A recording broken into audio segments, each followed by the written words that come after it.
인간관계에서 우리가 느끼는 고통의 상당 부분은 언제나 상대 때문에 라고 말하고 싶어진다. 저 사람이 나를 무시했기 때문에, 함부로 말했기 때문에, 약속을 지키지 않았기 때문에, 기대를 저버렸기 때문에 내가 이렇게 힘들다고 느낀다. 그래서 우리는 자연스럽게 고통의 원인을 바깥에서 찾는다. 그러나 붓다는 고통의 근원을 전혀 다른 곳에서 가리켰다. 타인의 행동 그 자체가 아니라 그 행동에 대해 내가 미리 세워둔 기대와 관념이 깨어질 때 고통이 일어난다고 말했다. 기대는 눈에 보이지 않지만 마음을 강하게 조이는 줄과 같다. 나는 이 사람이 이 정도는 해줘야 한다. 이런 말은 절대 하면 안 된다. 이 관계는 이렇게 흘러가야 한다고 보이지 않는 규칙들을 만들어 놓는다. 그리고 그 규칙이 깨지는 순간 마음은 충격을 받는다.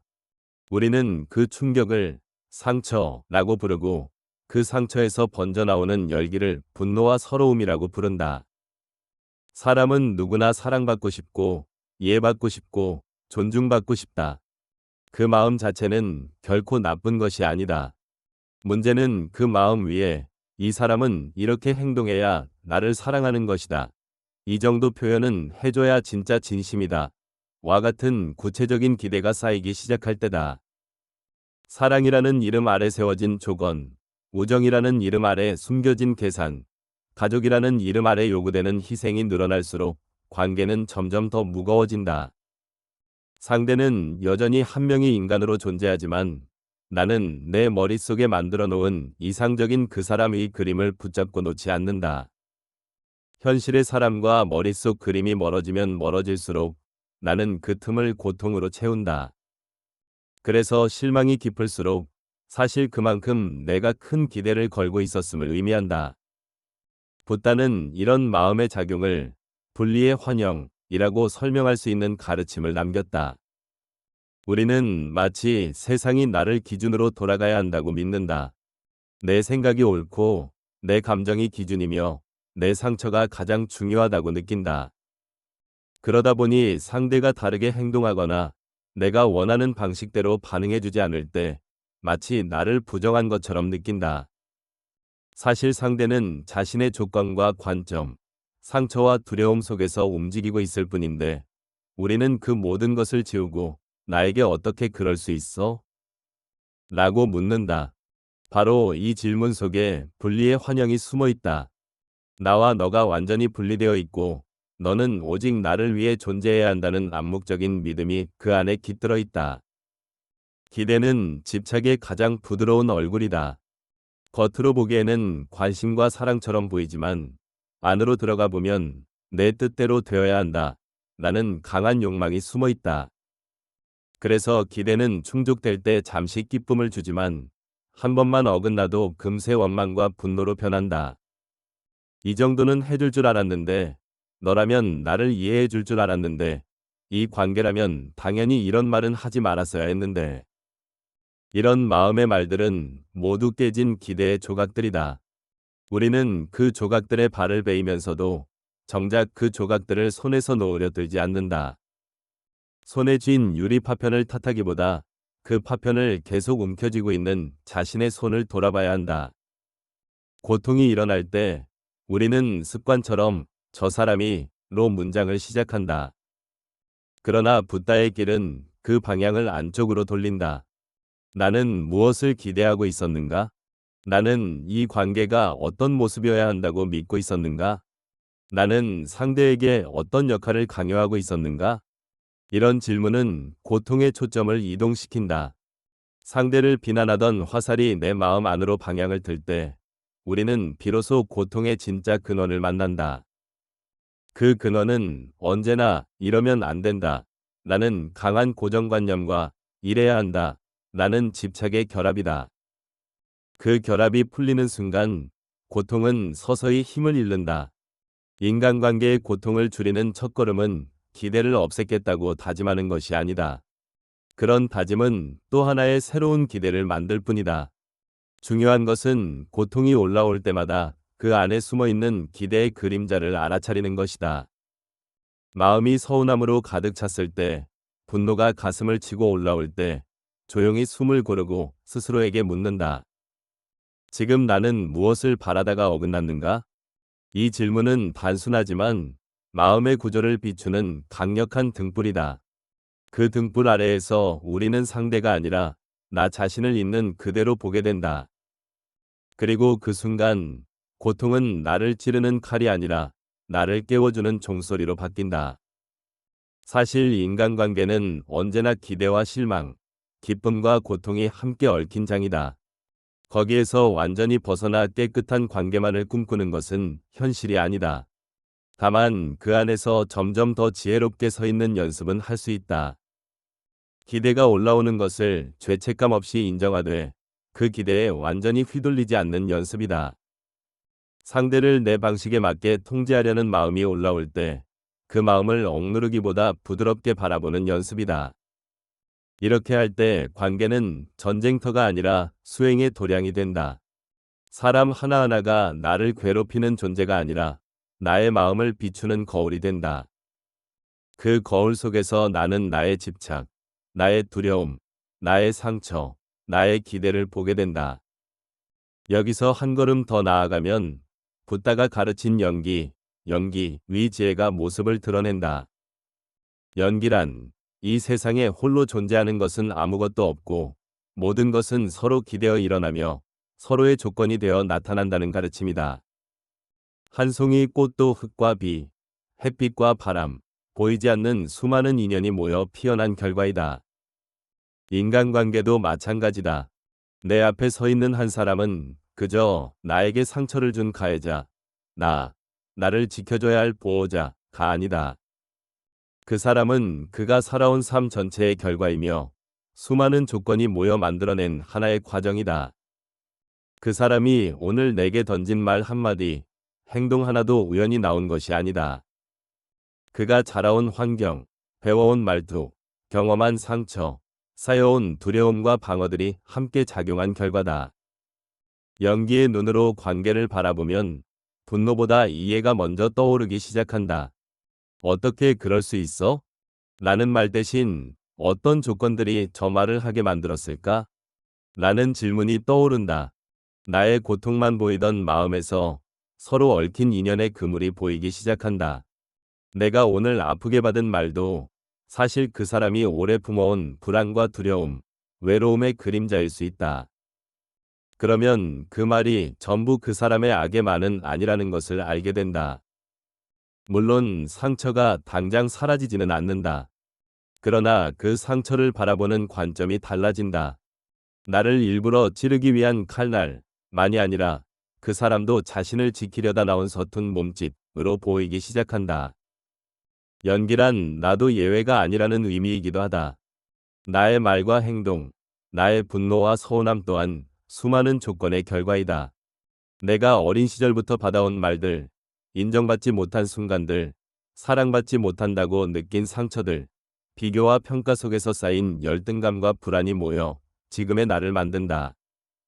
그래서 때로는 나도 누군가에게 차갑게 말하고 뜻하지 않게 상처를 주며 나를 방어하기 위해 공격적인 태도를 취한다. 연기의 관점에서 보면 가해자와 피해자라는 구분은 완벽하게 나뉘지 않는다. 우리는 어떤 관계에서는 상처를 주는 사람이고 어떤 관계에서는 상처를 받는 사람이다. 그렇게 서로에게 조건이 되어 살아간다. 이 진실을 깊이 이해하면 나만 힘들다는 생각이 조금씩 느슨해진다. 고통 경쟁에서 한 발 물러나 서로가 각자의 자리에서 힘겨운 조건을 안고 살아가고 있음을 보게 된다. 그렇게 이해가 생길 때 분노는 서서히 풀리고 마음에는 공간이 생긴다. 그 공간 안에서 우리는 다음을 선택할 수 있다. 이 관계를 어떻게 다룰 것인지, 이 인연과 얼마나 거리 두기를 할 것인지, 무엇을 배우고 놓아줄 것인지. 연기의 지혜는 무조건 참으라고 강요하지 않는다. 다만 단순한 이분법을 넘어 더 넓은 시야에서 관계를 바라볼 수 있도록 돕는다. 연기의 눈으로 나와 타인을 바라볼수록 우리는 서로에게 분리된 섬이 아니라 이어진 흐름이라는 사실을 체험한다. 말 한마디, 표정 하나, 작은 행동 하나가 상대에게 영향을 미치고 그 영향이 다시 나에게 돌아온다. 그래서 붓다는 말과 행동의 중요성을 끊임없이 강조했다. 말은 공기 중에 사라지는 소리가 아니라 마음에 새겨지는 흔적이다. 행동은 순간에 끝나는 동작이 아니라 인연으로 남아 다시 돌아오는 씨앗이다. 우리가 지금 관계 속에서 어떤 말을 하고 어떤 행동을 선택하느냐가 미래의 인연을 빚어낸다. 그리고 이 모든 과정의 중심에는 분노라는 감정이 자주 자리 잡고 있다. 기대가 깨질 때 가장 먼저 올라오는 강한 반응이 분노이다. 분노는 심장을 빠르게 뛰게 하고 호흡을 거칠게 만들며 생각을 좁게 만든다. 그 순간 우리는 상대의 입장이나 전체 상황을 보는 시야를 잃어버리고 오직 내 상처만 바라보게 된다. 그래서 붓다는 분노를 억누르거나 없애라고 말하지 않고 우선 분노를 있는 그대로 알아차리라고 가르쳤다.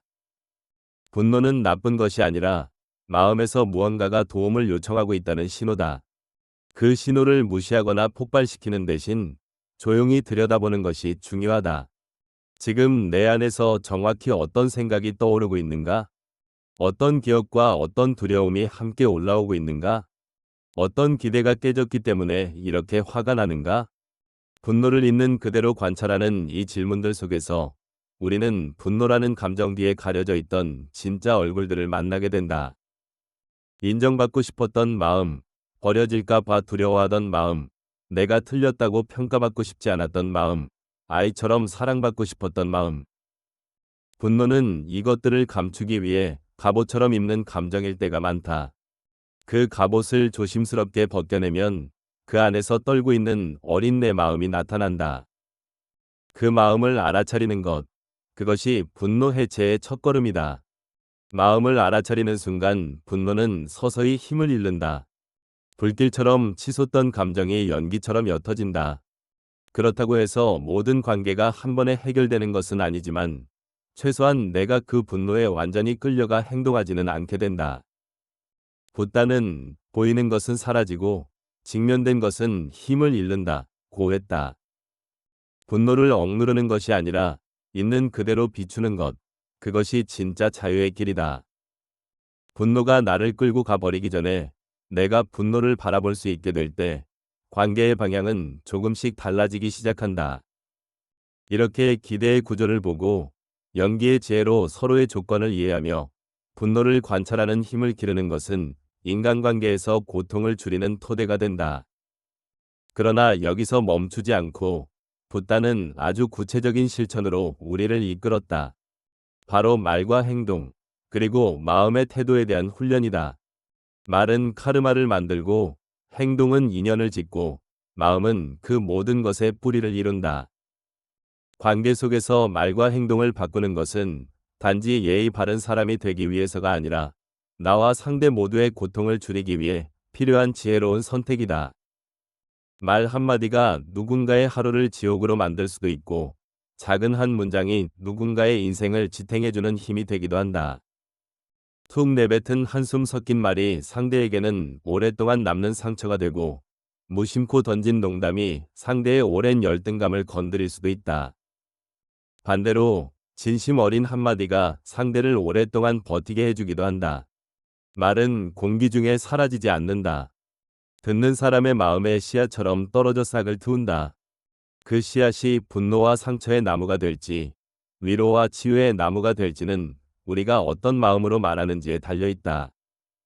그래서 붓다는 정어를 강조했다.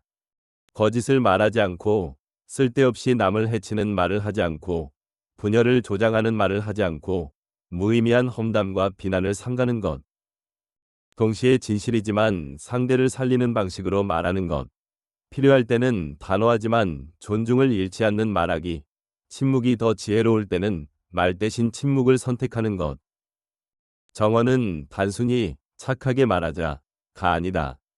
정언은 관계 속에서 고통을 덜어내고 불필요한 상처를 줄이며 서로가 더 깊이 이해될 수 있는 길을 여는 실천이다. 우리가 말하는 방식이 바뀌면 관계의 공기가 달라지고 그 공기 속에서 자라는 감정들도 달라진다. 이처럼 기대와 분리의 환영을 알아차리고 연기의 지혜로 서로의 조건을 이해하며 분노를 관찰하는 힘과 정어의 실천을 바탕으로 말과 행동을 가다듬어 갈 때 인간관계는 서서히 다른 얼굴을 드러낸다. 여전히 완벽한 평화만 있는 것은 아니지만 고통의 강도와 빈도는 줄어들고 갈등 속에서도 배움과 성장이 일어난다. 무엇보다 중요한 것은 나는 더 이상 관계에 끌려다니는 존재가 아니라 관계 속에서 깨어있는 존재가 된다는 점이다. 그렇게 한 걸음, 한 걸음, 붓다가 가르친 길 위를 걸어가며 우리는 묻게 된다. 이 인연을 통해 나는 무엇을 배우고 무엇을 놓아줄 것인가? 바로 그 질문에서부터 진짜 자유가 시작된다. 연기의 관점에서 인간관계를 다시 바라보면 지금까지 단단하게 믿어왔던 현실이 서서히 다른 모습으로 드러난다.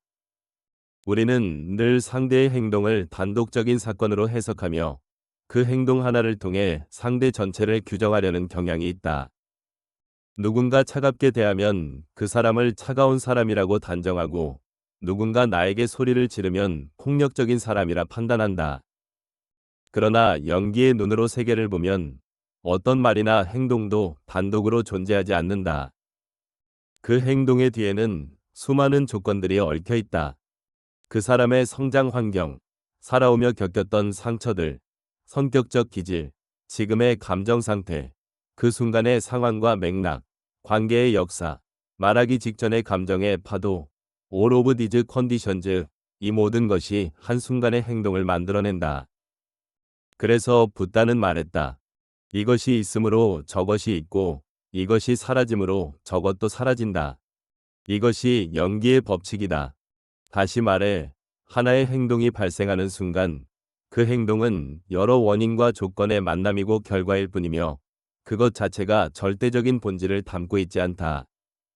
우리가 분노와 실망에 사로잡히는 이유는 상대를 조건의 총합으로 보지 않고 단일한 존재로 고정해버리기 때문이다.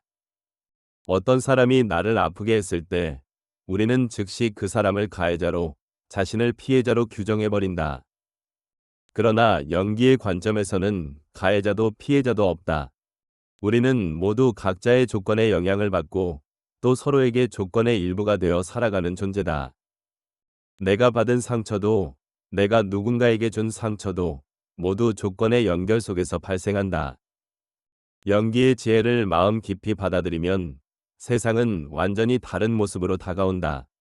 누군가가 나에게 냉정하게 말했을 때 예전처럼 즉시 상처받고 마음을 닫기보다는 이렇게 생각하게 된다. 무슨 조건이 저런 행동을 만들었을까?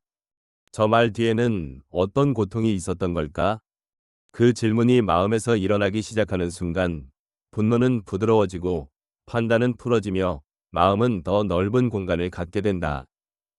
그 넓어진 공간 속에서 우리는 상대를 바라보는 새로운 눈을 갖게 된다. 상대는 더 이상 나를 상처 주기 위해 존재하는 적이 아니라 자신 또한 삶의 무게에 의해 흔들리고 있는 또 하나의 고통받는 존재로 보이기 시작한다. 연기란 나 또한 예외가 아니라는 것을 의미한다. 내 행동 또한 수많은 조건의 결과이다. 내가 누군가에게 투명한 사람처럼 굴었다면 내 안에 누적된 피로와 감정적 여유 부족이 있었을 것이다. 내가 누군가에게 예민하게 반응했다면 그 뒤에는 오래된 불안이나 인정받고 싶은 마음이 있었을 것이다. 내가 누군가에게 상처되는 말을 했다면 그 순간 나 자신 또한 지켜져야 한다는 방어의 본능에 사로잡혀 있었을 것이다. 이런 관점에서 보면 우리는 모두 생존하느라 몸부림치는 존재이고 그 과정에서 서로에게 상처를 주고 상처를 받으며 살아간다. 누군가를 완벽한 가해자나 완벽한 피해자로 규정하는 순간 관계는 단단하게 굳어버리고 더 이상 성장의 공간을 잃는다. 연기의 관점으로 인간관계를 바라보면 왜 나에게 그렇게 했는가? 라는 질문을, 어떤 인연이 이런 상황을 만들어냈는가? 라는 질문으로 바꿀 수 있게 된다. 첫 질문은 상대를 비난하고 분리시키지만 두 번째 질문은 이해와 연결을 향해 문을 연다. 마음이 굳어 있으면 세계도 같고 마음이 열리면 세계도 열린다. 이해하려는 마음은 모든 갈등의 문을 부드럽게 열어주는 열쇠가 된다. 연기의 지혜는 마음의 시야를 높여주는 것이다. 낮은 시야에서 우리는 개인과 개인의 충돌만 보지만 높은 시야에서 보면 두 삶과 두 역사의 만남이 보인다. 그 만남이 때로는 충돌이 되고, 때로는 수업이 되고, 때로는 눈물이 되고, 때로는 새벽의 깨달음이 된다. 우리는 종종 누군가를 판단할 때 그의 행동만 보고 판단한다. 그러나 그 행동이 만들어지기까지 무엇이 지나갔는지는 알지 못한다. 예를 들어, 어떤 사람이 차갑고 무뚝뚝한 태도로 나를 대했을 때 나는 그 사람을 차가운 인간이라고 단정짓기 쉽다. 그러나 그 사람이 살아온 삶을 들여다본다면 그는 오래도록 상처받지 않기 위해 감정을 숨기며 살아왔을지도 모른다. 어떤 사람의 거친 표현 뒤에는 오랫동안 들키고 싶지 않았던 두려움이 숨어 있을 수 있다. 지나치게 예민하게 반응하는 사람은 어쩌면 어린 시절부터 늘 공격받고 비교당해 스스로를 지키기 위해 예리한 칼을 쥘 수밖에 없었을지도 모른다.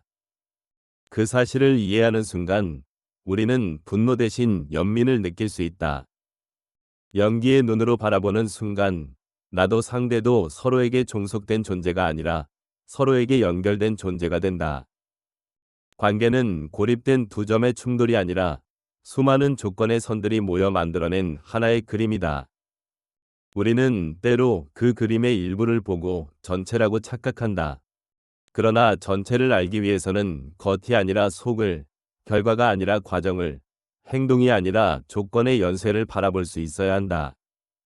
연기의 관점은 바로 그 눈을 길러준다. 그 눈을 통해 우리는 세상을 다르게 보기 시작하고 그 보는 방식이 바뀌면 느끼는 방식이 바뀌고 느끼는 방식이 바뀌면 반응하는 방식이 바뀐다. 연기의 지혜를 마음 깊이 새기는 순간 인간관계는 고통의 장이 아니라 깨달음의 도량이 된다. 갈등은 내 적을 만드는 순간이 아니라 나와 너를 이어주는 다리가 된다. 상처는 미움의 증거가 아니라 서로의 고통을 이해할 수 있는 문이 된다. 관계는 소유하거나 바꾸거나 조종해야 할 대상이 아니라 서로의 마음이 자라고 넓어지는 수행의 장이 된다. 우리는 서로 얽혀 있고 서로의 삶 속에 발자국을 남기며 서로의 고통과 기쁨을 비추며 살아간다. 연기의 진실을 이해하는 순간 연결의 감각이 깨어난다. 그 연결이 바로 자비의 시작이다. 자비는 남을 불쌍히 여기는 감정이 아니라 나와 너가 다르지 않다는 깊은 깨달음이다. 그 깨달음 위에서 관계는 부드럽게 흐른다. 연기의 지혜는 우리에게 이렇게 속삭인다. 너는 결코 혼자 존재하지 않는다. 그리고 어떤 이도 혼자 존재하지 않는다. 분리는 환영이고 연결은 진실이다. 이 진실을 잊을 때 우리는 고통 속에 갇히지만 이 진실을 기억하는 순간 우리는 자유의 문 앞에 선다. 관계는 싸움이 아니라 배움이다. 인연은 짐이 아니라 선물이다. 고통은 단절이 아니라 깨어남의 시작이다.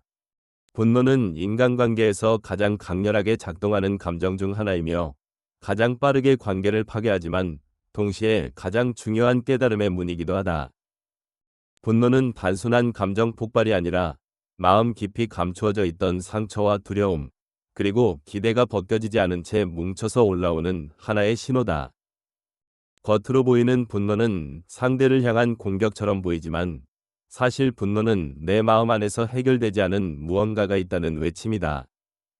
그래서 분노는 억누르거나 부정할 대상이 아니라 정면으로 바라보고 이해해야 할 대상이다.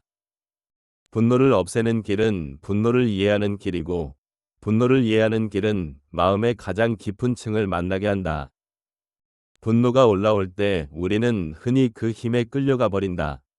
몸은 긴장하고 심장은 빠르게 뛰고 호흡은 얕고 가빠지고 머릿속에서는 수많은 말들이 폭풍처럼 몰아친다.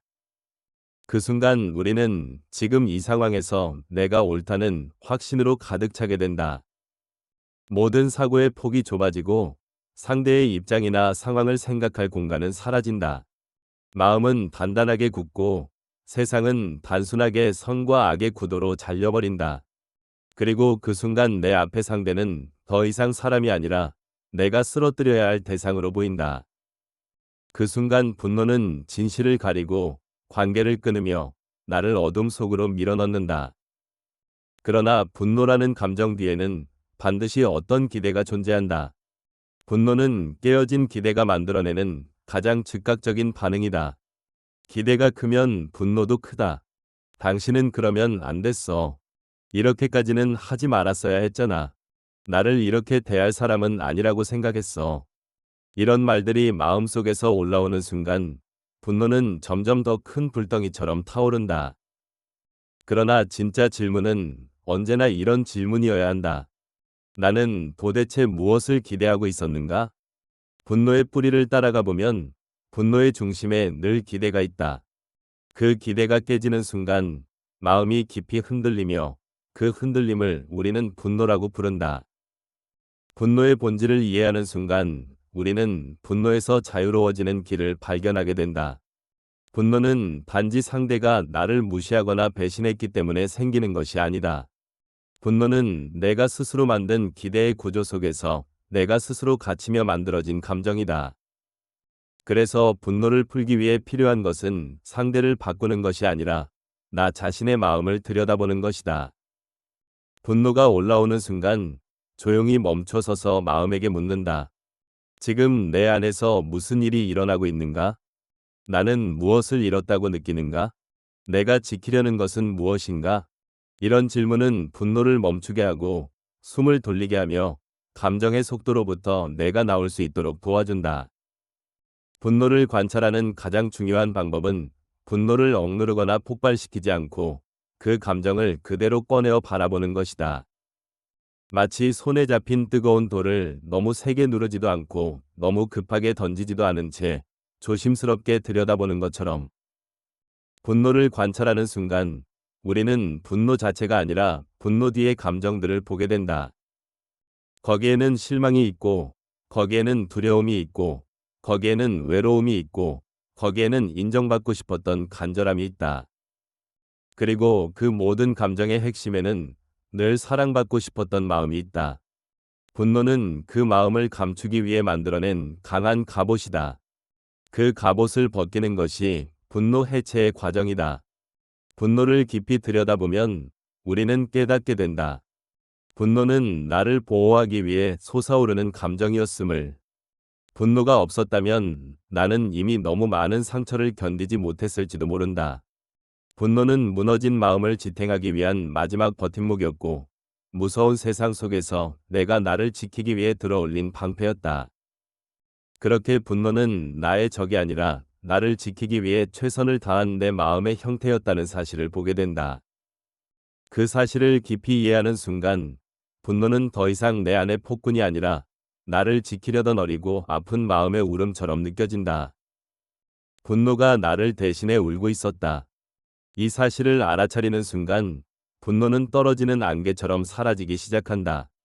울고 있던 마음을 끌어안고 괜찮아, 나 여기 있어 라고 속삭이는 순간 분노는 스스로 힘을 잃는다. 힘을 잃은 분노는 부드러워지고 부드러워진 분노는 깨달음의 문이 된다. 분노가 사라지면 마음은 투명해지고 투명한 마음 위에서 관계는 다시 흐르기 시작한다. 관계는 더 이상 전쟁터가 아니라 서로의 진실을 만나게 하는 공간이 된다.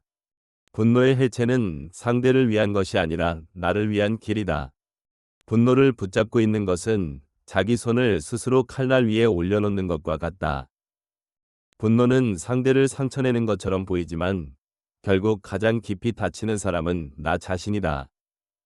분노를 끌어안고 사는 마음은 편히 쉬지 못하고 계속 피를 흘리며 살아가야 한다. 분노는 자유를 빼앗고 관계를 가두고 나의 세계를 좁힌다.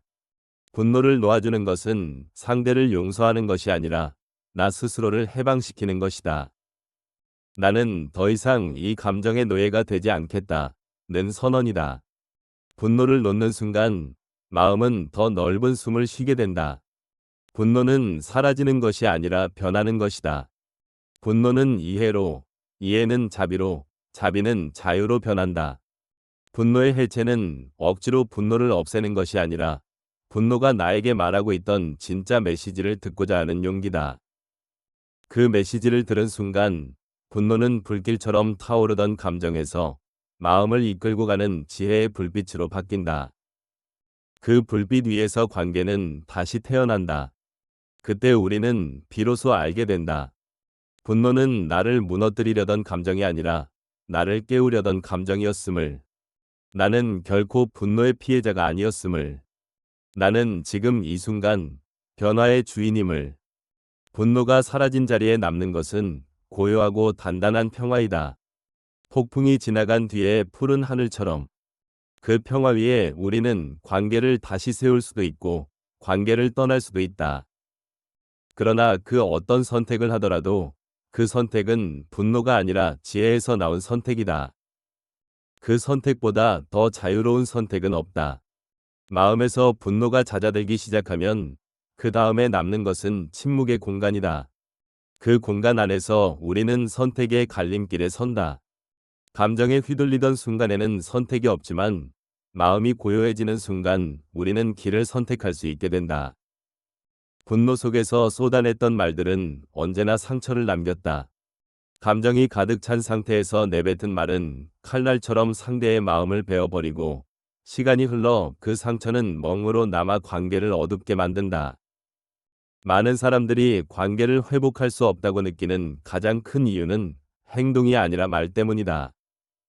칼에 베인 상처는 시간이 지나면 자연스럽게 아물 수 있지만 말에 베인 상처는 오랫동안 마음 깊은 곳에서 피를 흘린다. 말은 단순한 소리가 아니다. 말은 마음의 방향을 드러내는 창이고 말은 카르마의 씨앗이다.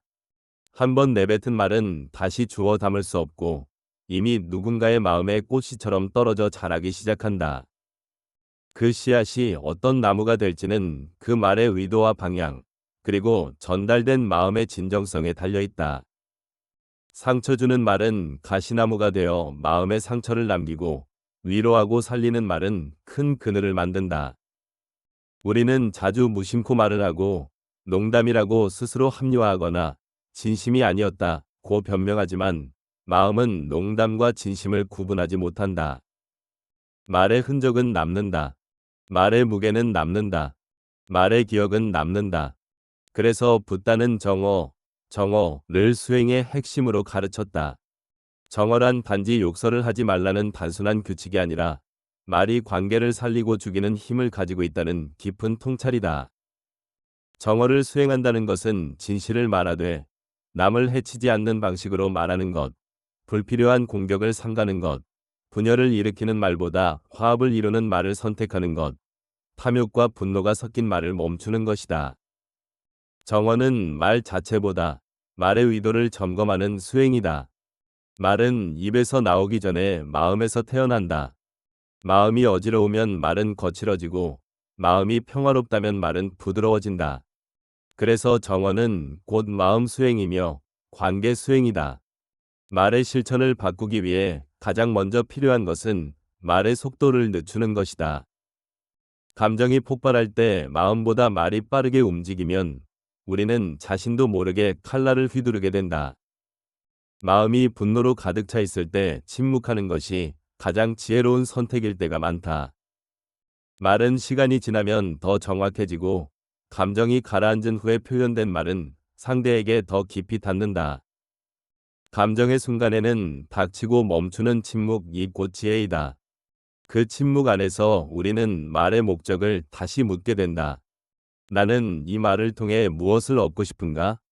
이 말은 상대에게 필요한 말인가? 아니면 내 감정을 쏟아내기 위한 폭발인가? 이 말은 관계를 살리는가? 아니면 관계를 죽이는가? 이 질문들 앞에서 우리는 말의 무게를 느끼게 된다. 많은 갈등은 사실 상대의 행동 때문이 아니라 그 행동을 둘러싸고 주고받은 말 때문이었다. 한순간의 감정에 던진 날카로운 한마디가 오랫동안 쌓여온 신뢰와 사랑을 무너뜨리는 경우가 얼마나 많은가. 반대로 때로는 단 한마디의 진심 어린 말이 관계를 완전히 바꾸는 경우도 있다. 미안해 라는 진심 어린 한마디가 마음속의 얼음을 녹이고 고마워 라는 부드러운 한마디가 멀어졌던 마음을 다시 연결한다. 말의 방향이 바뀔 때 관계의 방향이 바뀐다. 정어의 실천은 스스로에게 묻는 질문에서 시작된다. 내 말은 어디를 향하고 있는가? 말은 칼이 될 수도 있고 약이 될 수도 있다. 말은 상대의 마음을 찢을 수도 있고 덮어줄 수도 있다. 말은 상대를 무너뜨릴 수도 있고 일으켜 세울 수도 있다. 말은 관계를 파괴할 수도 있고 회복할 수도 있다. 말은 나의 인격이며 마음의 거울이다. 어떤 말을 선택하느냐가 곧 어떤 인연을 만들 것이냐의 선택이다. 말의 방향이 분노와 상처를 향해 있다면 그 인연의 결과 또한 고통과 분열로 돌아올 것이다. 그러나 말이 이해와 자비를 향할 때 그 인연의 결과는 회복과 자유로 돌아온다. 정어를 실천한다는 것은 말의 형태를 바꾸는 것이 아니라 말의 뿌리를 바꾸는 것이다. 말의 뿌리가 분노라면 아무리 부드럽게 말해도 상대는 상처를 받는다. 하지만 말의 뿌리가 평화라면 단호한 말도 상처가 아니라 방향을 잡아주는 빛이 된다. 사람은 말의 겉이 아니라 말 뒤에 숨겨진 마음의 향기를 느낀다. 그 향기가 따뜻한가 차가운가에 따라 관계의 공기는 달라진다. 그래서 정어는 기술이 아니라 마음의 상태다. 말하기 전에 마음을 바라보는 것, 그것이 정어의 핵심이다. 정어의 수행은 또한 침묵의 지혜를 배운다. 말보다 침묵이 더 강한 힘을 가질 때가 있다. 침묵은 도망이 아니라 선택이며 감정의 폭풍이 지나갈 시간을 주는 공간이다. 침묵은 말의 방향을 정비하는 시간이며 마음의 소음을 가라앉히는 연습이다. 침묵 속에서 우리는 진짜 중요한 말과 불필요한 말을 구분하게 된다. 그때 말은 더 세밀해지고 깊어진다. 관계는 가벼운 말이 쌓여서 단단해지는 것이 아니라 필요한 말이 적절한 순간에 도착하여 단단해진다. 정어는 나를 위하는 실천이기도 하다. 거칠게 말하는 사람은 사실 스스로를 공격하는 사람이다. 말이 공격적이면 마음도 공격적이 된다. 말이 거칠면 마음도 거칠어진다. 반대로 말이 부드러우면 마음도 부드럽다. 말은 마음을 형성하고 마음은 다시 말의 방향을 형성한다. 이 순환을 알게 되면 우리는 말의 힘을 두려워하기 시작한다. 말의 무게를 알고 조심스럽게 말하는 사람은 더 깊은 관계를 만들어간다. 그렇게 말과 마음이 함께 바뀔 때 관계는 투명해지고 따뜻해진다. 정어의 실천은 또한 상대의 말 뒤에 있는 마음을 들으려는 태도를 포함한다. 누군가의 거친 말 뒤에는 상처가 있고, 누군가의 침묵 뒤에는 두려움이 있고, 누군가의 돌발적인 행동 뒤에는 오랜 외로움이 있다. 말의 표면만 듣고 반응한다면 우리는 서로를 이해할 수 없다. 하지만 말 뒤에 있는 마음을 들으려 한다면 우리는 칼 대신 손을 내밀 수 있게 된다. 듣는 마음이 깊어지고 말의 온도가 따뜻해지면 관계는 조금씩 회복되기 시작한다. 정어는 말하기가 아니라 듣기이기도 하다. 궁극적으로 정어의 실천은 관계를 다시 쓰는 일이다. 과거의 상처 위에 새로운 말의 씨앗을 심는 일이다. 냉정과 분노의 자리에 이해와 자비의 말을 심는 일이다. 말의 방향이 바뀌는 순간 인연의 방향이 바뀐다. 그리고 그 순간 우리는 비로소 깨닫게 된다. 말은 단순한 의사소통 수단이 아니라 마음의 연필이며 관계의 붓이며 인연을 기록하는 펜이라는 것을. 오늘 내가 어떤 말을 선택하느냐에 따라 내일의 관계가 달라지는 것이다. 말하기 전에 잠시 멈추고 마음을 바라보는 그 습관이 관계의 미래를 바꾼다. 말이 변하면 관계가 변한다. 관계가 변하면 삶이 변한다. 그리고 우리는 어느 날 깨닫는다. 정어는 남을 위해 하는 수행이 아니라 내 마음을 지키고 내가 자유롭게 살아가기 위한 수행이었다는 것을. 말이 평화로워질 때 마음은 가벼워지고 세상은 부드러워진다. 그 부드러움 위에서 우리는 서로를 다시 바라볼 수 있게 된다. 말이 끝나는 자리에서 진짜 관계는 시작된다.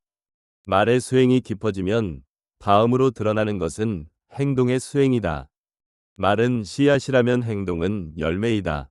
마음이 어떤 방향을 향하고 있는지는 말에서 드러나고 그 말이 실제로 어떤 결과를 만들어내는지는 행동에서 나타난다. 관계 속에서 진짜 변화를 만드는 것은 결국 말이 아니라 행동이다. 말은 약속을 만들지만 행동은 그 약속을 증명한다. 말은 가능성을 열어주지만 행동은 그 가능성을 현실로 만든다.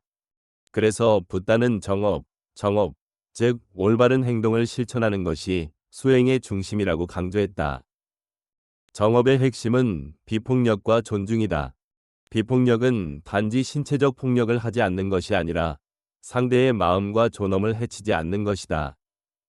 우리는 종종 상대를 바꾸고 싶은 욕망 속에서 폭력이라는 도구를 사용한다. 말로 상대를 누르고, 감정으로 조종하고, 침묵으로 압박하고, 비난으로 상처를 준다. 그러나 폭력으로 관계를 지키려 하면 결국 관계는 파괴된다. 강제로 억누르면 잠시 조용해질 수는 있어도 그 침묵 속에는 분노와 상처가 자라난다. 사람은 통제되는 순간 사랑을 잃는다. 존중 없이 유지되는 관계는 껍데기에 불과하다. 상대가 침묵을 선택한다고 해서 마음이 평온한 것이 아니라 더는 말할 힘조차 남아있지 않은 것일 수 있다. 그렇게 무너진 관계는 다시 세우기 어렵다. 정업의 실천은 상대를 바꾸는 것을 목표로 하지 않는다. 정업은 내가 어떤 사람이 될 것인가를 묻는 길이다. 관계 속에서 나는 어떤 행동을 선택하는가? 나는 상대의 고통을 줄이는 행동을 하는가? 아니면 고통을 더하는 행동을 하는가? 나는 상대를 향해 손을 내미는가? 아니면 등을 돌리는가? 정업의 기준은 단순하다. 이 행동은 두 사람 모두를 자유롭게 하는가? 그 자유란 마음의 자유, 감정의 자유, 서로가 자기 자신으로 설 수 있는 공간을 의미한다. 누군가를 억누르거나 조종하려는 행동은 자유를 빼앗는다. 누군가를 존중하고 지켜주는 행동은 자유를 준다. 존중은 관계를 지탱하는 가장 근본적인 토대이다. 존중 없는 사랑은 소유가 되고, 존중 없는 관심은 간섭이 되고, 존중 없는 배려는 통제가 된다. 반대로 존중이 있는 사랑은 자유가 되고, 존중이 있는 관심은 지지가 되고, 존중이 있는 배려는 따뜻함이 된다. 존중은 상대가 누구인지 그대로 받아들이는 마음이다. 당신이 나와 다르다는 것을 인정합니다. 당신이 당신의 방식대로 살아갈 권리가 있다는 것을 인정합니다. 이 태도가 깔려 있을 때 관계는 억압이 아니라 동행이 된다. 정업의 실천은 작은 행동에서 시작된다. 누군가의 말을 중간에 끊지 않는 것. 감정이 올라올 때 잠시 숨을 고르고 대답하는 것. 상대의 취약함 앞에서 판단 대신 침묵을 선택하는 것. 상대가 잘못했을 때 비난이 아니라 설명과 대화를 선택하는 것. 필요할 때는 분명하게 경계를 세워 자신을 보호하는 것. 이런 작은 행동들이 쌓여서 관계의 공기가 달라진다. 큰 변화는 작은 선택에서 시작된다. 아무것도 하지 않은 채 시간이 해결해 주기를 바라는 것은 진정한 변화가 아니다. 변화는 의식에서 시작되고 행동으로 꽃핀다. 그러나 정업의 실천에서 가장 큰 장애물은 옳음의 집착이다. 우리는 때때로 내가 옳다는 확신 속에서 상대를 잘못된 사람으로 몰아붙이며 상대를 바꾸기 위해 행동하려 한다. 그러나 옳음에 대한 집착은 종종 폭력으로 나타난다. 내가 옳기 때문에 상대는 틀려야 한다. 내가 옳기 때문에 상대가 변해야 한다. 그러나 진짜 변화는 압박이 아니라 이해에서 나온다. 진짜 성장은 굴복이 아니라 자각에서 나온다. 누군가를 강제로 바꾸려고 할 때 우리는 폭력을 사용하게 된다. 그러나 상대가 스스로 깨닫고 바뀔 수 있도록 공간을 줄 때 우리는 존중을 실천하게 된다. 정업의 실천은 행동이 결과를 만들어낸다는 사실을 이해하는 것이다. 지금 내가 선택하는 행동이 미래를 만든다. 지금 내가 던지는 말 한마디, 지금 내가 내딛는 한 걸음이 앞으로의 인연과 관계의 성격을 결정한다. 그 행동이 분노와 상처에서 나왔다면 미래의 인연도 분노와 상처의 그림자를 품고 돌아올 것이다. 그러나 그 행동이 평화와 존중에서 나왔다면 미래의 인연도 평화와 존중의 형태로 돌아온다. 카르마는 벌도 상도 아니다. 카르마는 흐름이고 선택의 결과이다. 우리는 지금 이 순간에도 계속해서 카르마를 짓고 있다. 정업의 실천은 때로는 관계를 지키는 행동이 되고 때로는 관계를 내려놓는 행동이 되기도 한다. 어떤 관계는 함께 성장할 수 있는 토대를 가지고 있고 어떤 관계는 서로의 고통만 키울 뿐 해결할 수 없는 구조를 가진다. 그런 관계에서 정업은 집착을 끊고 떠나는 용기이기도 하다. 떠나는 것이 항상 실패는 아니다.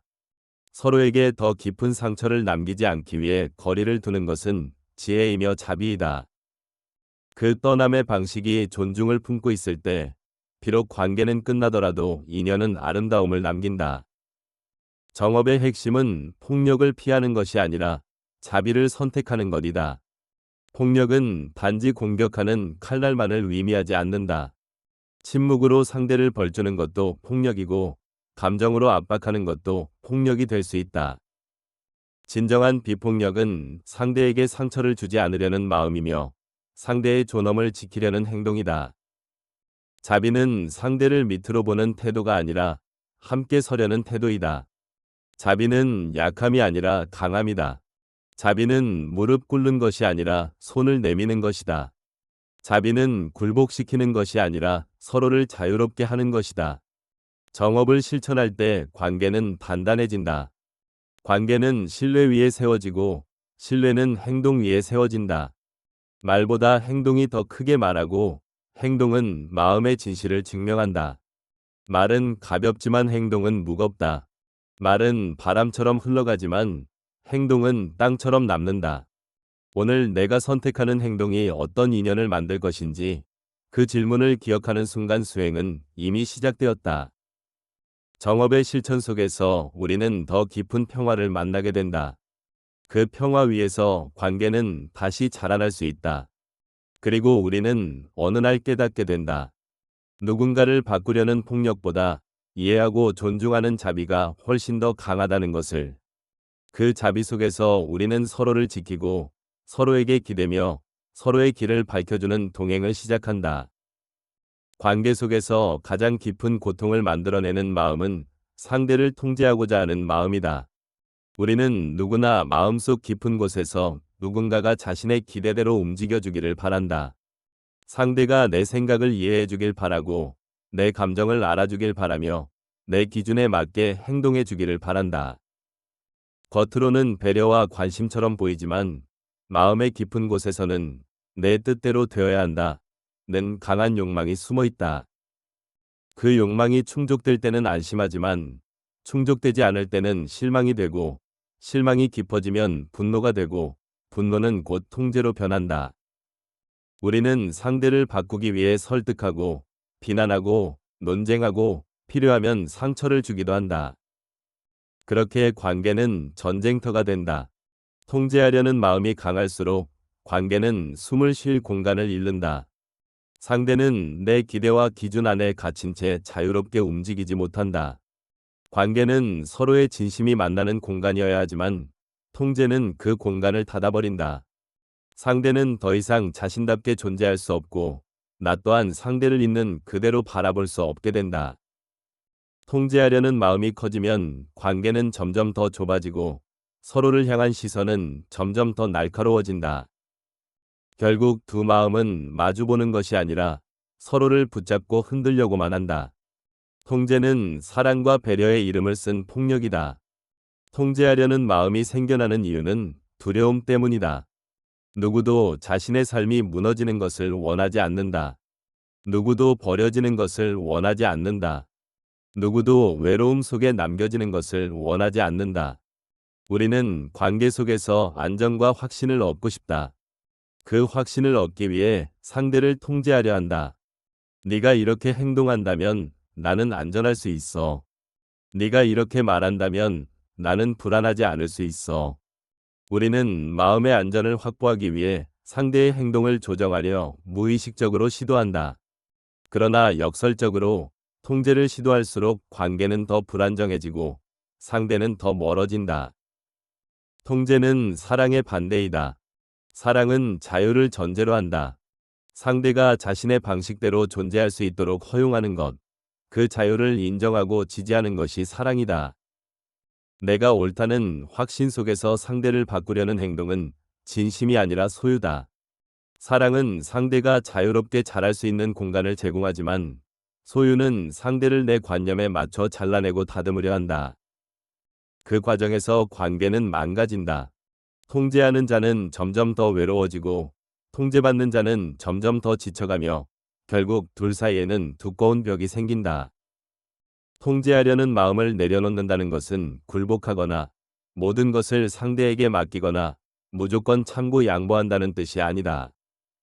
그것은 오히려 더 성숙한 선택이다.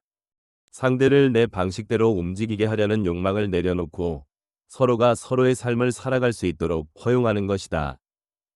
통제를 내려놓는 순간 관계는 다시 흐르기 시작한다. 강물은 움켜쥐면 흘러가지 못하지만 손을 펴면 자연스럽게 흐른다. 관계도 같다. 붙잡으려 할수록 사라지고 흘려보낼 수 있을 때 더욱 가까워진다.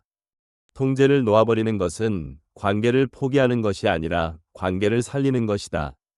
통제의 마음을 내려놓기 위해 필요한 첫걸음은 나는 상대를 바꿀 수 없다. 는 사실을 인정하는 것이다. 우리는 평생 동안 누구도 바꾸지 못한다. 사람은 스스로 깨달을 때만 변한다. 타인의 의지나 강요로 변화한 사람은 없다. 억지로 바뀐 행동은 오래가지 못하고 결국 원래 자리로 돌아간다. 통제로 얻은 변화는 진짜 변화가 아니라 가면이다. 그 가면 뒤에서는 억압과 불만이 자라난다. 존중 없이 만들어진 변화는 오래가지 못한다. 반대로 스스로 깨달아 선택한 변화는 단단하고 오래간다.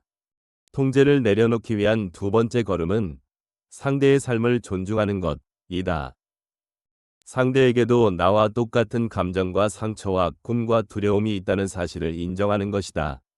상대가 선택을 할 권리와 실수할 권리와 배우면서 성장할 권리가 있다는 것을 받아들이는 것이다. 내가 옳다고 생각하는 방식이 상대에게도 옳은 방식이라는 보장은 없다. 나에게 필요한 것이 상대에게도 필요하다는 보장은 없다. 서로 다르게 생각하고 다르게 느끼고 다르게 살아갈 수 있다는 사실을 인정하는 것이 존중이다. 그 인정이 있을 때 관계는 억압이 아니라 동행이 된다. 통제를 내려놓는 세 번째 걸음은 나 자신에게 질문하는 것이다. 나는 무엇이 두려워서 상대를 통제하려 했는가? 그 질문의 깊은 곳에는 버려질까 두려웠던 마음, 혼자 남겨질까 두려웠던 마음, 인정받지 못할까 두려웠던 마음, 사랑받지 못할까 두려웠던 마음이 있다. 통제는 결국 두려움이 만든 갑옷이다.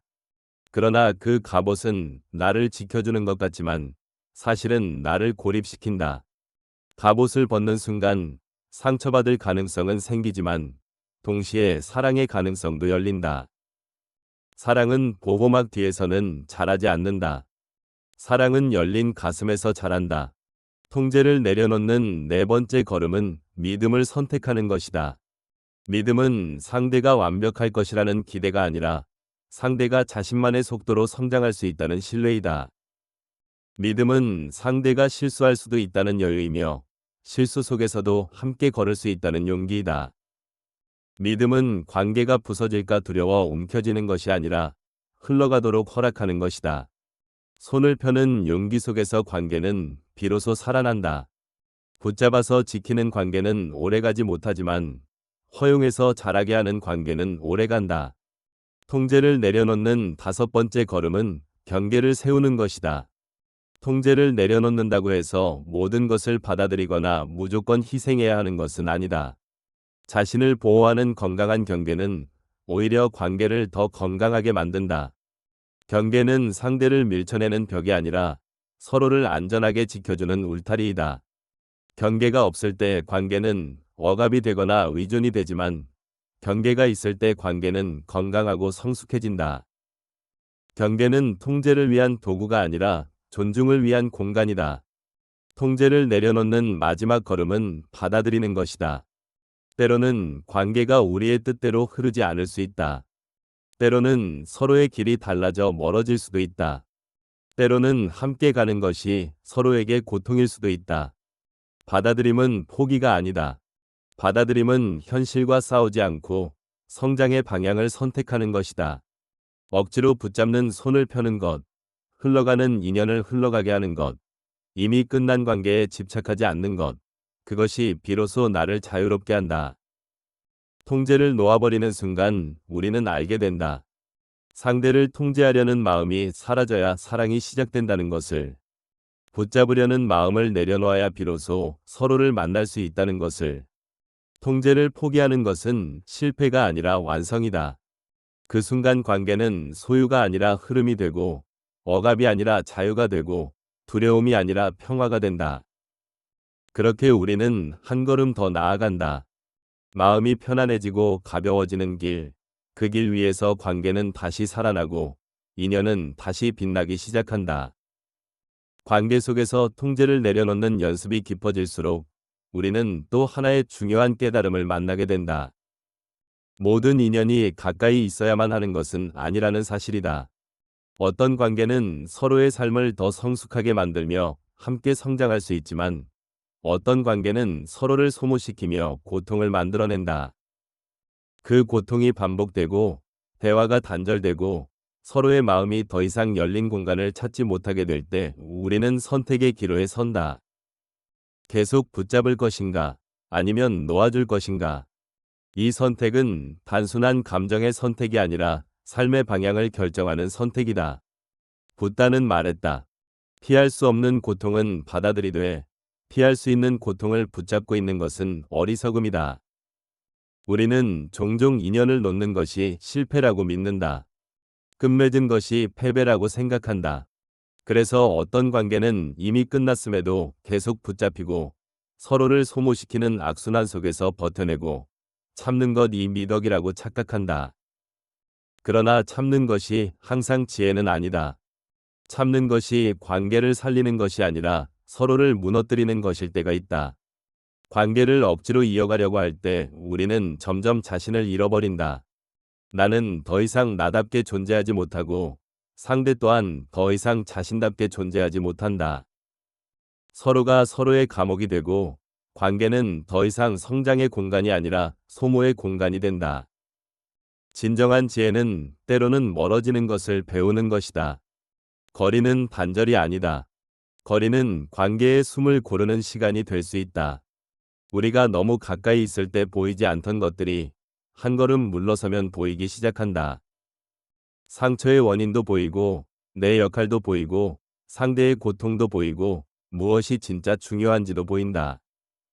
거리두기는 관계를 포기하는 것이 아니라 관계를 다시 바라볼 수 있는 공간을 만드는 일이다. 바람이 불 때 나무가 흔들리듯 관계도 흔들릴 때 잠시 거리를 두어야 한다. 너무 가까이 붙어 있으면 부서지고 적당한 거리를 유지하면 더 단단해진다. 경계를 세우는 것은 이 거리두기의 핵심이다. 경계란 상대를 밀쳐내는 벽이 아니라 서로를 지켜주는 울타리이다. 경계가 없는 관계는 반드시 파괴된다. 경계는 나의 한계와 나의 에너지를 보호하는 공간이며 상대가 나의 삶을 침범하지 않도록 지켜주는 영역이다. 경계는 사랑이 아니라는 오해를 받을 수 있지만 진정한 사랑은 경계를 필요로 한다. 자기 자신을 잃어버린 사랑은 사랑이 아니다. 자신을 희생하며 유지되는 관계는 오래가지 못한다. 경계가 있을 때 우리는 서로를 존중할 수 있는 기반을 갖게 된다. 경계는 거리감이 아니라 명확성이다. 여기까지는 괜찮지만 그 이상은 허용할 수 없다. 는 명확한 선을 만드는 것이다. 경계가 없다면 상대는 무의식적으로 나를 침범하게 되고 나는 그것을 참고 견디며 마음속 깊은 곳에 불만을 쌓아간다. 불만이 쌓이고 쌓여 한계를 넘는 순간 관계는 폭발한다. 많은 갈등은 한 번이 큰 사건이 아니라 오랫동안 경계를 세우지 않고 참아왔던 감정의 누적에 의해 발생한다. 경계를 세우는 것이 어려운 이유는 우리가 거절을 두려워하기 때문이다. 누군가에게 안 된다 고 말하는 순간 관계가 끝날까 두려워한다. 그러나 진짜로 관계가 끝나는 순간은 안 된다 고 말하지 못했을 때이다. 침묵 속에서 감정이 썩고 마음 속에서 상처가 자라기 때문이다. 지혜로운 경계는 공격적인 선긋기가 아니다. 그것은 차갑고 날카로운 벽이 아니라 따뜻한 보호막이다. 지혜로운 경계는 상대를 향한 배려에서 시작한다. 나는 당신을 소중히 생각하기 때문에 우리 모두의 평화를 위해 이 선을 지키고 싶습니다. 이런 태도 속에서 경계는 갈등이 아니라 안정이 된다. 상대도 나도 서로의 영토를 침범하지 않고 자기 자신으로 존재할 수 있다. 그때 관계는 더 이상 전쟁터가 아니라 서로의 쉼터가 된다.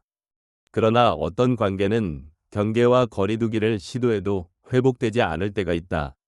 서로의 방향이 다를 수도 있고, 서로의 상처가 너무 깊을 수도 있고, 더 이상 대화가 이루어지지 않을 수도 있다. 그럴 때 우리는 또 한 번의 선택에 직면한다.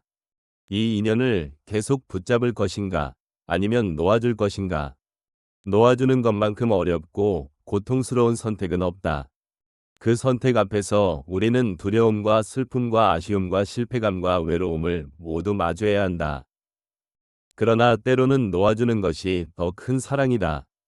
파괴를 계속하기 위해 붙잡는 것은 집착이고, 서로를 자유롭게 하기 위해 흘려보내는 것은 자비이다. 떠남은 버림이 아니라 방향의 선택이다. 더 이상 서로에게 평화와 성장을 줄 수 없다면 그 관계를 억지로 유지하는 것은 지혜가 아니다.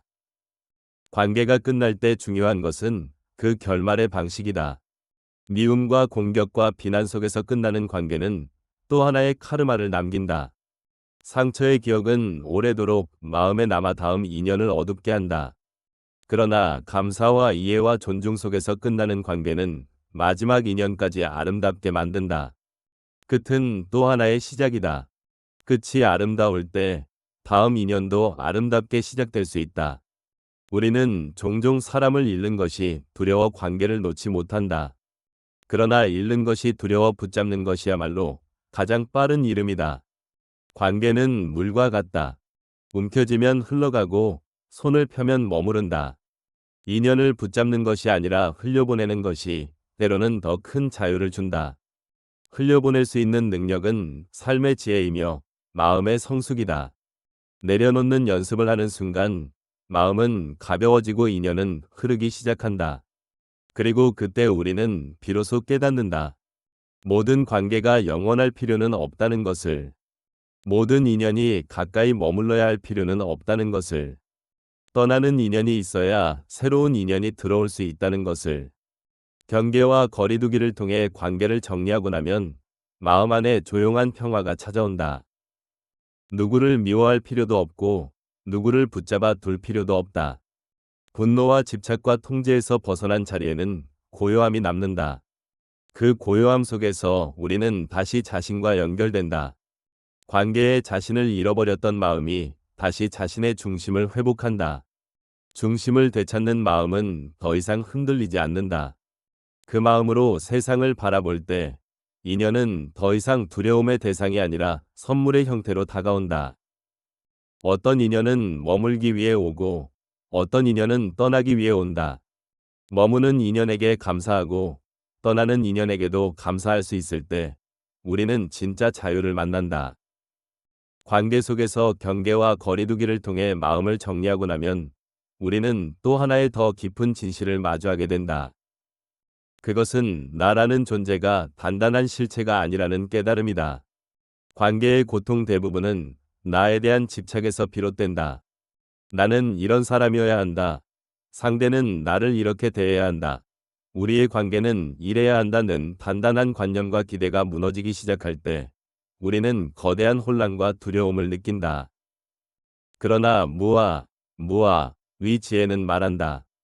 단단한 나는 없다. 흘러가는 인연이 있을 뿐이다. 이 말을 깊이 이해하는 순간 관계는 전혀 다른 모습으로 보이기 시작한다.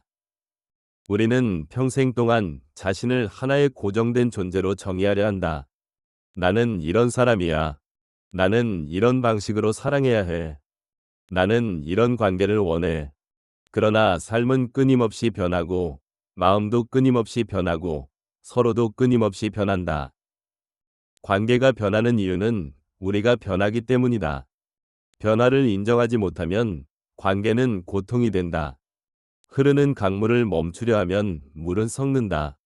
마찬가지로 관계를 움직이지 못하게 붙잡아두면 관계는 분쟁과 상처로 썩어간다. 변화를 두려워하지 않는 마음, 흐름을 인정하는 마음, 그것이 무아의 시작이다. 무아의 관점에서 보면 나라는 존재는 고정된 실체가 아니라 수많은 조건들의 모임이다. 내 감정, 내 생각, 내 선택, 내 행동, 내 기억까지 모두 순간순간의 조건에 의해 만들어지고 사라진다. 그렇다면 관계 속에서 상대도 고정된 실체가 아니다. 상대 또한 조건의 흐름 속에 있는 존재이다. 오늘의 상대와 내일의 상대는 같지 않다. 오늘의 나와 내일의 나는 같지 않다. 그 변화를 이해하지 못할 때 우리는 상대를 과거의 모습 속에 가두고 그 가두어진 이미지와 계속 싸우게 된다.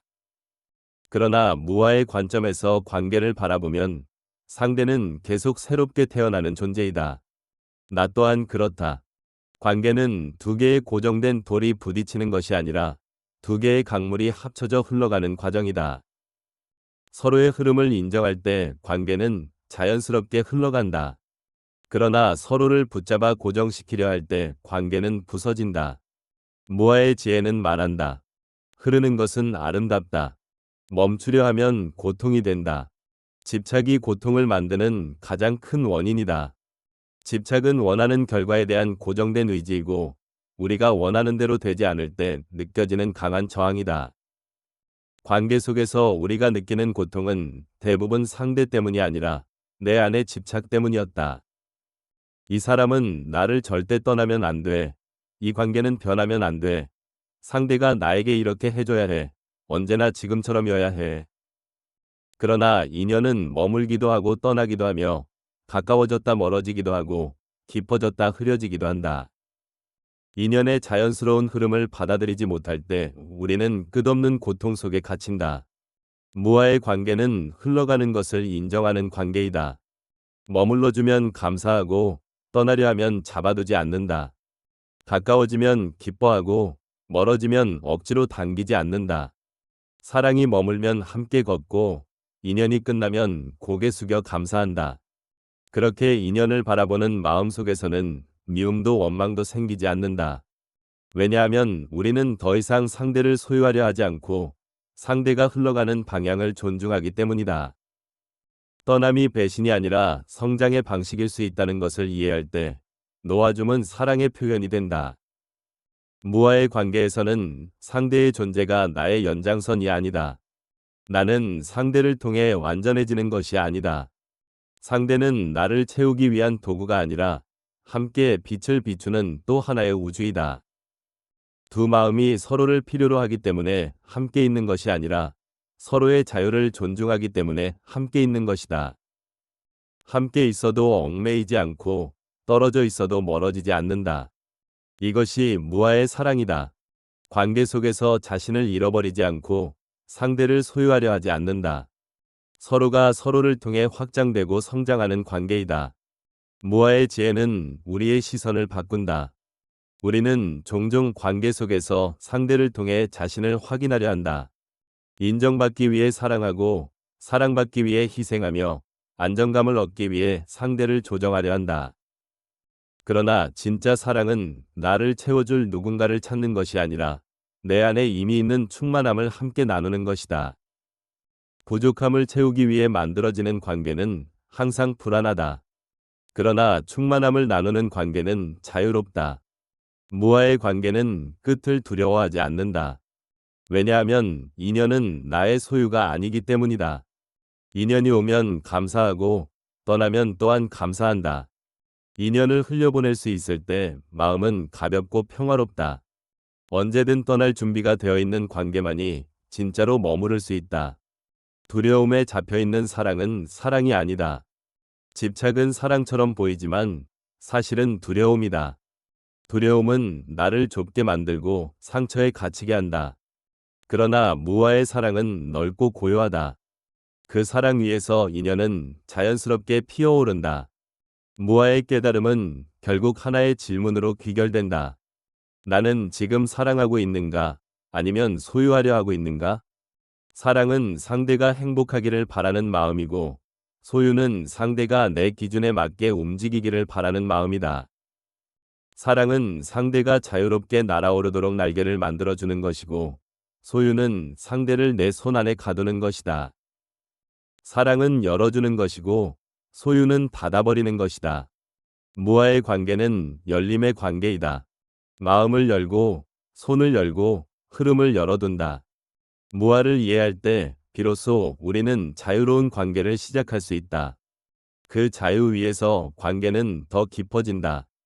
억지로 잡는 사랑이 아니라 스스로 머무르는 사랑이 된다.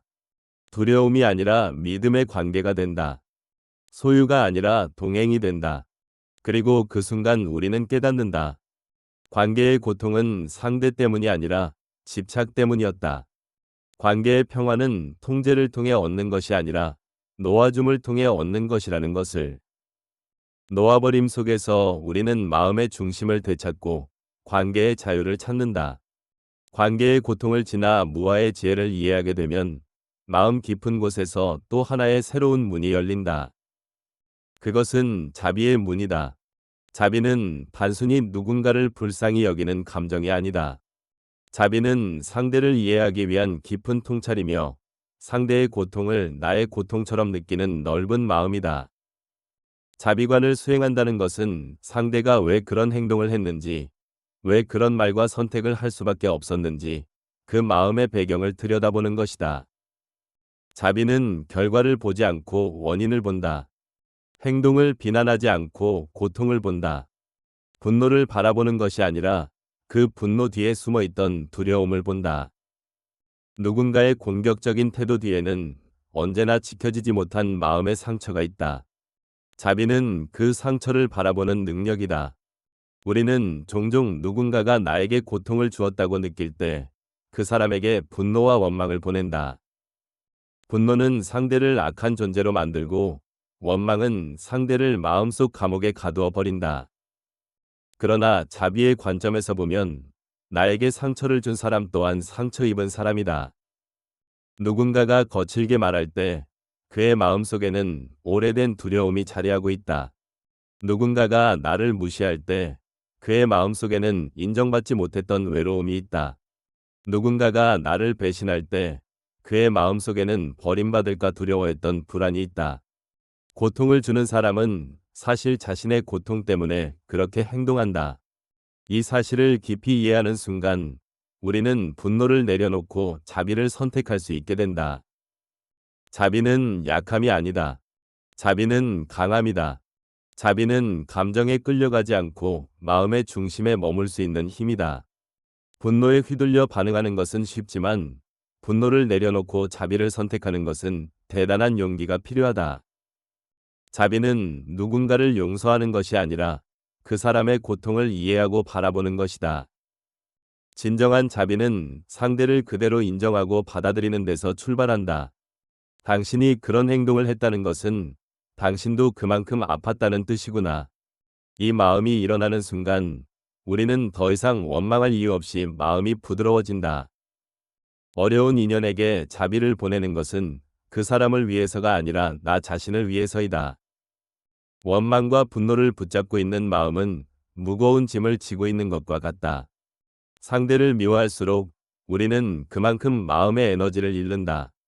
분노는 상대에게 상처를 주기 전에 나 자신을 갉아먹는다. 미움은 상대를 묻기 전에 나를 사로잡는다. 원망은 상대를 감옥에 가두기 전에 나를 감옥에 가둔다. 자비를 보내는 순간 그 감옥의 문이 열린다. 자비는 마음을 해방시키는 열쇠이다. 자비를 보내는 방법은 단순하다. 마음속으로 조용히 상대를 떠올리고 이렇게 말하는 것이다. 당신이 평화롭기를 바랍니다. 당신이 고통에서 벗어나기를 바랍니다. 당신의 마음이 치유되기를 바랍니다. 당신이 행복하기를 진심으로 바랍니다. 처음에는 진심으로 느껴지지 않을 수도 있다. 마음속 깊은 분노가 더 강하게 올라올 수도 있다. 그러나 그 감정조차 억누르지 않고 그대로 바라보는 것이 자비관의 첫걸음이다. 자비는 억지로 만드는 것이 아니라 반복 속에서 자라나는 것이다. 마음을 자꾸 그 방향으로 돌리다 보면 어느 순간 감정이 바뀌기 시작한다. 자비를 보낼 수 없는 인연이 없고 자비를 보내야 하는 인연이 가장 어렵다. 가장 미워했던 사람, 가장 원망했던 사람, 가장 상처 주었던 사람, 그 사람에게 자비를 보내는 것이 수행의 핵심이다. 그 사람을 마음속에서 붙잡고 있는 한 우리는 자유롭지 못하다. 그 사람을 용서한다는 것은 그 사람을 위해 문을 열어주는 것이 아니라 나 자신을 위해 문을 열어주는 것이다. 용서는 기억을 지우는 것이 아니라 기억의 의미를 바꾸는 일이다. 미움의 기억에서 배움의 기억으로, 상처의 기억에서 성장의 기억으로 바꾸는 것이다. 자비는 관계의 방향을 바꾼다. 미움과 분노의 방향에서 이해와 평화의 방향으로 돌려놓는다. 자비는 상대를 향해 손을 내미는 것이 아니라 마음속의 문을 여는 것이다.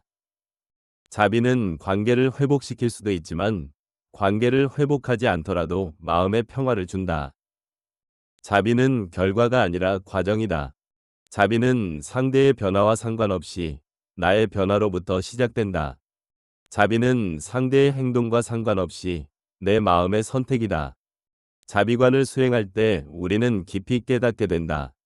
모든 인연은 배움의 인연이었다는 것을. 나를 웃게 했던 인연도 나를 울게 했던 인연도 모두 나를 한 걸음 성장시키기 위해 왔다. 쉬웠던 인연은 기쁨을 가르쳐주고 어려웠던 인연은 지혜를 가르쳐준다.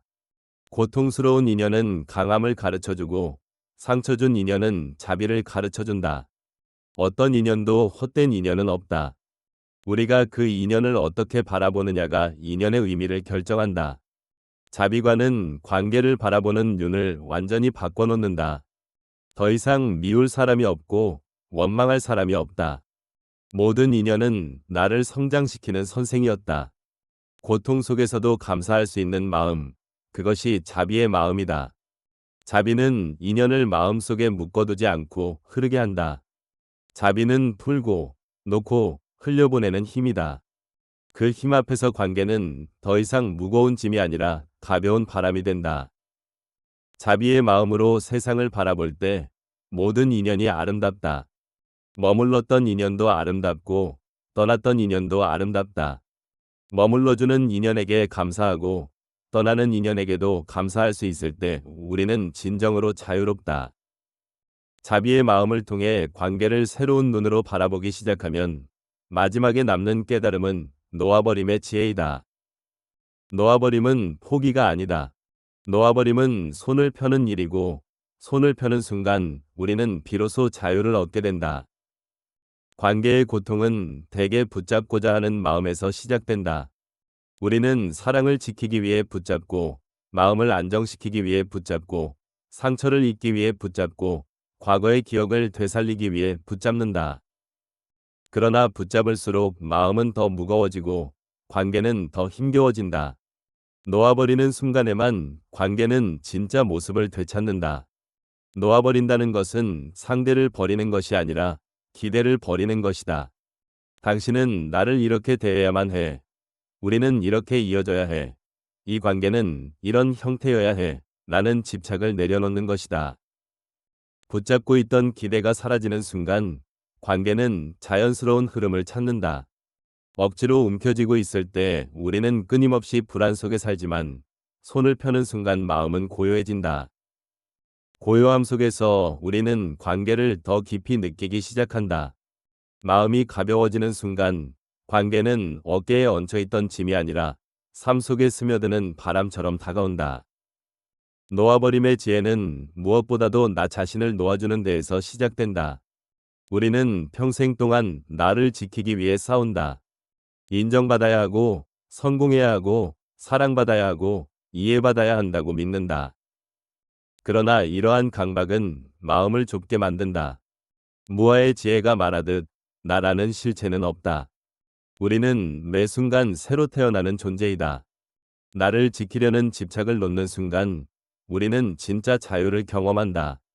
남들이 나를 어떻게 생각하는지 두려워할 필요가 없고 기대에 맞추어 자신을 꾸밀 필요도 없다. 관계 속에서 나 자신이 되어도 괜찮다. 그 자연스러움이 진짜 평화이다. 놓아버림은 용기이다. 미련을 내려놓는 용기, 원망을 내려놓는 용기, 과거를 내려놓는 용기, 미래에 대한 두려움을 내려놓는 용기이다. 놓아버리려면 무엇보다 마음 깊은 곳에서 흐르는 두려움을 직면해야 한다. 우리는 두려움을 피하려 하지만 두려움을 직면할 때 두려움은 사라진다. 두려움은 도망칠수록 커지고 마주할수록 작아진다. 통제가 두려움에서 비롯되었다는 것을 이해한다면 통제의 욕망을 내려놓는 것이 두려움을 놓는 길이라는 것을 알게 된다. 두려움을 놓을 때 마음은 더 이상 흔들리지 않는다. 관계 속에서 놓아버림을 실천한다는 것은 결과를 향한 집착을 내려놓는 것이다. 상대가 어떻게 변할지, 이 관계가 어떻게 끝날지, 미래가 어떻게 펼쳐질지 알 수 없다. 그러나 모든 것을 알고 싶어하는 마음이 고통을 만든다. 인연은 강물처럼 흐르고 삶은 끊임없이 변한다. 변화가 두려운 것이 아니라 변화에 저항하는 마음이 두렵다. 변화에 몸을 맡기는 순간 우리는 자유롭게 흐른다. 그 흐름 속에서 관계는 더 부드럽고 깊어지고 풍성해진다. 놓아버림의 수행은 감사에서 완성된다. 머물러준 인연에게 감사하고 떠나간 인연에게 감사하고 나를 웃게 했던 인연에게도 나를 울게 했던 인연에게도 감사한다. 그 모든 인연이 지금의 나를 만들었다. 관계가 남긴 흔적들은 상처가 아니라 흔적이며 그 흔적 속에서 우리는 자신을 발견한다. 상처를 원망으로 바라보면 고통이 되고 상처를 배움으로 바라보면 지혜가 된다. 감사는 고통을 지혜로 바꾸는 가장 강력한 수행이다. 놓아버림은 끝의 순간에 가장 강하게 드러난다. 관계가 끝날 때 우리는 선택할 수 있다. 미움으로 끝낼 것인가, 사랑으로 끝낼 것인가, 분노로 문을 닫을 것인가, 감사로 문을 닫을 것인가. 문을 어떻게 닫느냐는 다음 인연의 문을 어떻게 열 것인지를 결정한다. 미움으로 끝난 인연은 미움을 남기고 감사로 끝난 인연은 평화를 남긴다. 끝은 또 다른 시작이기 때문이다. 문을 아름답게 닫을 수 있는 사람만이 문을 아름답게 열 수 있다. 놓아버림은 비워내는 일이다. 마음을 비운 자리에 평화가 찾아온다. 평화는 외부의 조건에서 오는 것이 아니라 내 마음의 방향에서 온다. 나는 더 이상 누군가를 붙잡고 흔들 필요가 없고 누군가를 바꾸기 위해 싸울 필요도 없다. 나는 내 자리에서 조용히 서 있고 흐르는 인연을 바라보며 미소 지을 수 있다. 이 고요함 속에서 우리는 비로소 자유를 만난다. 자유는 아무것도 붙잡지 않는 마음에서 시작된다. 관계의 궁극적인 목적은 소유가 아니라 자유이다. 서로를 붙잡는 것이 아니라 서로를 살게 하는 것이다. 서로를 이용하는 것이 아니라 서로를 빚게 하는 것이다. 함께 있어도 얽매이지 않고 떨어져 있어도 단절되지 않는 것. 그 자유 속에서 관계는 거대한 바위가 아니라 가벼운 새처럼 하늘을 향해 날아오른다. 그리고 그 순간 우리는 진심으로 알게 된다. 인연의 시작도 인연의 끝도 머물러 있던 시간도 떠나갔던 시간도 모두 완전했다는 것을. 인연은 우연처럼 보이지만 필연이다. 만남도 선물이고 이별도 선물이다. 서로를 살게 하는 것이 사랑이고 흘러가게 하는 것이 자비이다. 놓아버릴 수 있을 때 관계는 고통이 아니라 은혜가 된다. 놓아버릴 수 있을 때 우리는 자유롭다. 놓아버릴 수 있을 때 우리는 평화롭다. 평화는 관계가 완벽해서 오는 것이 아니다. 평화는 마음이 열린 자리에서 온다. 더 이상 요구하지 않고, 더 이상 조종하지 않고, 더 이상 붙잡지 않는 자리. 그 자리에 서 있을 때 우리는 조용히 숨을 쉬며 말한다. 모든 인연이 고맙다. 그 속삭임이 마음 깊은 곳에서 울릴 때 비로소 진정한 자유가 피어난다. 자유의 마음을 가진 사람만이 진정으로 사랑할 수 있다. 자유의 마음을 가진 사람만이 진정으로 관계 속에서 평화를 경험한다. 그리고 그 평화를 가진 사람이 세상을 바꾼다. 관계는 전쟁이 아니라 수행이다. 그 수행이 끝나는 지점에서 우리는 끝없이 확장되는 자유를 만난다. 마음이 고요해지고 인연이 투명해지고 세상이 부드러워진다. 놓아버리는 마음 위에서 새로운 삶이 시작된다. 이제 우리는 더 이상 과거의 감정에 붙잡혀 있지 않다. 이제 우리는 더 이상 누구의 손에 묶여 있지 않다. 우리는 스스로의 길을 가며 서로의 길을 축복한다. 이 자유가 바로 진정한 평화이고 관계 속에서 얻을 수 있는 가장 큰 선물이다.